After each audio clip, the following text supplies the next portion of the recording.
என்ன இவ்வளோ கலராக இருக்கார், செம்மையாக நடிக்கிறாருன்னு சொல்லி எல்லாருமே ஆச்சரியப்பட்டவங்க ரஜினியை பார்த்ததுக்கப்புறம் மொத்தமாக வந்து தமிழ் இண்டஸ்ட்ரி புரட்டி போடுற அளவுக்கு ஒரு பர்ஃபார்மன்ஸை பார்த்தாங்க.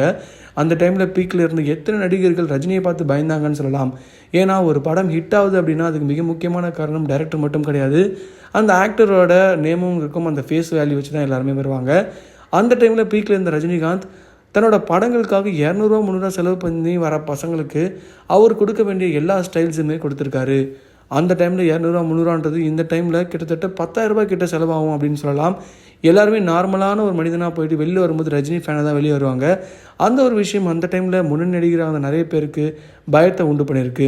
இது மட்டும் இல்லாமல் எம்ஜிஆர் சொன்ன மிக முக்கியமான விஷயம், நம்மளோட பீரியட் ஆஃப் டைமில் நம்ம இந்த பையன் இல்லை, ஒரு வேளை இருந்திருந்தால் நம்மளே தூக்கி சாப்பிட்ருப்பான் போலன்னு சொல்லி பயந்து பேசியதாக சில விஷயங்களை அந்த டைரக்டர் பதிவு செஞ்சுருக்காரு. இதை பற்றி உங்கள் கருத்தை கமெண்ட் பாக்ஸில் பதிவு பண்ணுங்கள். மறக்காமல் நம்ம சினி ஜங்ஷன் சேனலை லைக் பண்ணி ஷேர் பண்ணி கமெண்ட் பண்ணுங்கள், சப்ஸ்கிரைபும் பண்ணுங்கள்.